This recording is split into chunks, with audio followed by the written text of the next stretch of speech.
Hello, Seiiti Arata. How many people do you know who say to you that they would like to know how to enrich? Many people, I imagine, because virtually anybody would say that they would like to know how to make more money. Now, how many people do you know who are really committed to achieving this goal? These are two very different groups of people. Those who just want and those who are really engaged. The difference between these two groups shows that we have a long way to go when it comes to financial education. And almost everyone says that they would like to have more money, but very few people are actually willing to really commit to this goal.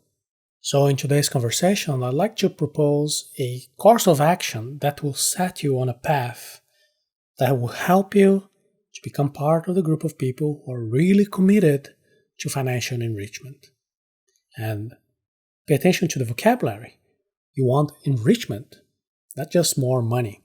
And financial enrichment doesn't mean just having more cash, more money. It's much more than that. When we're talking here is about abundance. It's a very broad concept. You can have abundance in your health, you can have abundance in money, you can have abundance in relationships, even in your life purpose. In other words, what you want is to have a better life, to be a better person.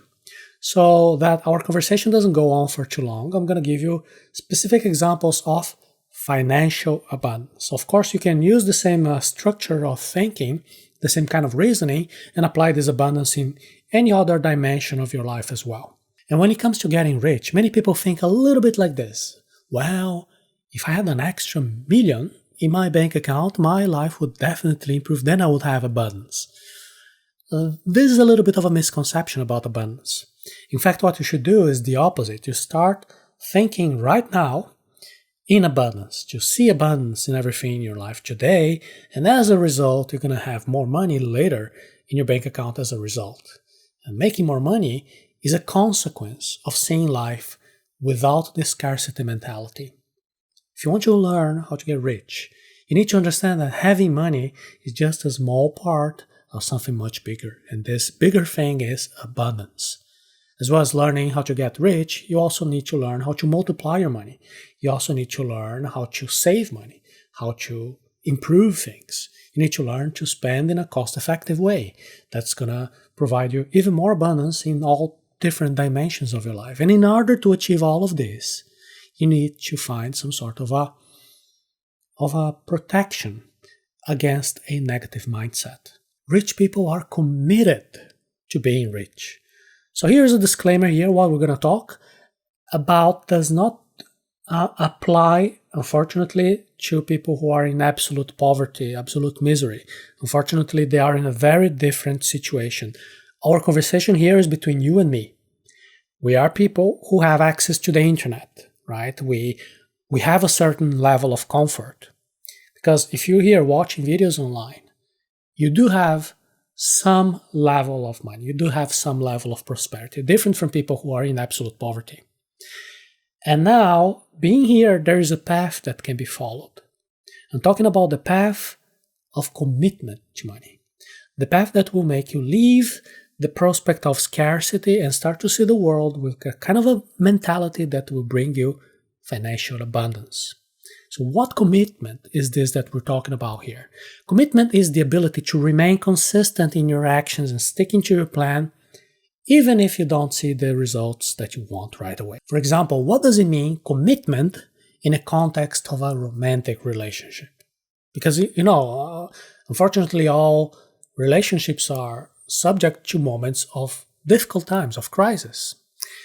And there might be a moment in which your other half might feel depressed for any reason. It can cause you to feel stuck in the relationship. Or maybe they have a job that they enjoy, but they might get fired. And because of losing their job, they might lose their self-confidence and start to behave in ways that don't make you feel very good.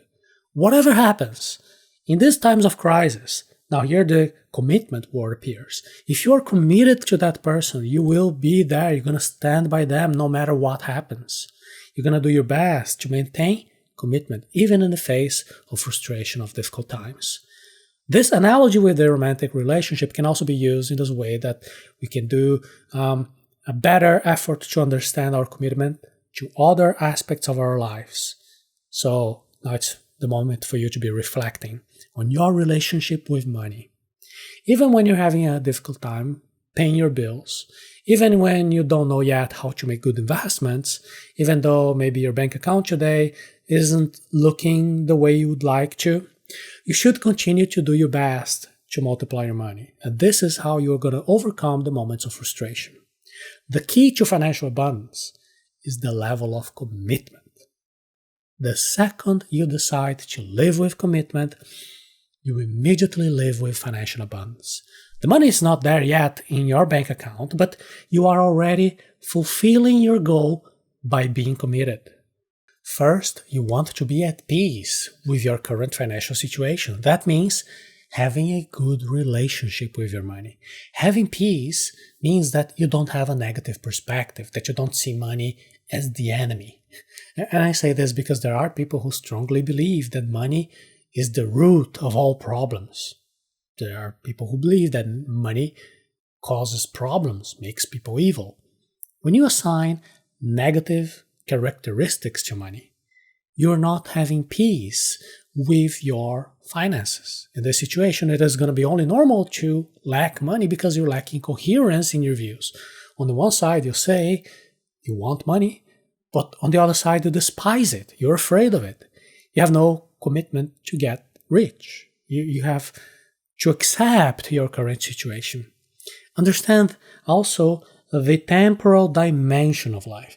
The temporal dimension means that your present situation, your present moment, is a result of your past choices. And the future that you're going to have is going to be the result of the choices that you're making right now in the present moment. That's your future. It is very important to understand this time dimension as a result of your past choices bringing you to the present. If you don't accept this very simple truth, you're not going to be able to build the future. There are people who don't understand this temporal dimension, therefore they don't take responsibility for their own choices, for their lives. The more clarity that you have today about your life being the result of your past choices, the more motivation you're going to have better conscious choices today. Better choices today that will shape your future. This is what it means to have clarity. This tells us what needs to be done. We need to have more commitment. We need to have more responsibility. We need to have a plan of action, and we have to execute this plan of action. And if you can't accept reality as it is, you're going to find it very difficult to formulate realistic life improvement changes and plans. Just be careful with one thing, however. Acceptance, whenever I use this word, it doesn't mean conformism. Acceptance is not resignation. It's just living the present moment with the clarity to make better choices, reality-based decisions. So in addition to accepting reality, you have to be realistic. Please stop making excuses. Face the truth as it is. Examine the last 365 days of your life. In the last 12 months, how many hours did you spend studying different types of investment? How many apps have you tried to use to manage your accounts? How many spreadsheets did you use to make simulations about what's going to happen to your money in the future? What were your initiatives, your actions in your job to become a better professional and therefore be qualified to get a better salary? How many resumes have you been sending to get a better job? How many hours have you spent reading books, doing training courses, acquiring skills to become a better professional? With how many mentors did you connect? Of course, being humble enough, asking for guidance. Another question, how many of your favorite TV series did you consciously decide to stop watching so then you have more free time to be devoting to your personal growth? What I'm asking with all of this is, what grade do you give to your own commitment? Give yourself an honest score between 0 and 10 about how much you have been committed to your financial prosperity in the last year. What has been your real commitment to managing your money? Are you willing to do better, to earn more? What has been the commitment for you to be a better investor. Write down the score that you give to yourself. What is the score that you give to your commitment to your money? Now, I'm going to ask a question for many people who are here listening to this conversation. In case you did not give yourself a score 10 out of 10, why was that? What are the valuable actions that you're not doing? What are the bad actions, the destructive actions that you have to stop doing? Imagine this. Imagine that you're going to have a heart surgery. Imagine that you ask this question to your surgeon to give himself a grading from 0 to 10. And then the surgeon will say, as a surgeon, I think I give myself a 7 to, the way I'm going to work on your procedure. And I'm giving this 7 out of 10 because probably in the middle of the procedure, I'm going to check some calls and some social networks. Maybe I'll go out of the room to smoke a cigarette, have a snack. You see? That's why I'm not giving myself a 10 out of 10. How would you feel as a patient? Would you trust your future into the hands of this doctor, this imaginary doctor who gives himself 7 out of 10?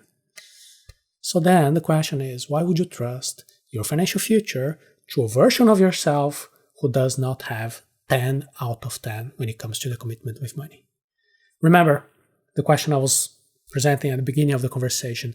Are you one of the people who just say that you want to get rich?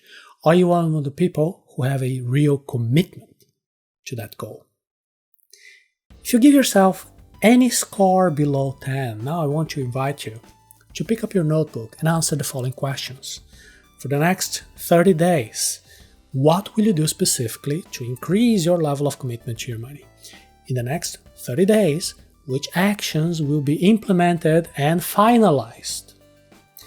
What will you do to change your behavior? What will you do to make different choices to have better results? Taking the time to answer these questions means that you are already increasing your commitment to your money, your commitment to your financial future. If you want to continue improving this commitment, please visit arata.se/money taboo, and you can watch a special class where I show you how to overcome various money-related taboos.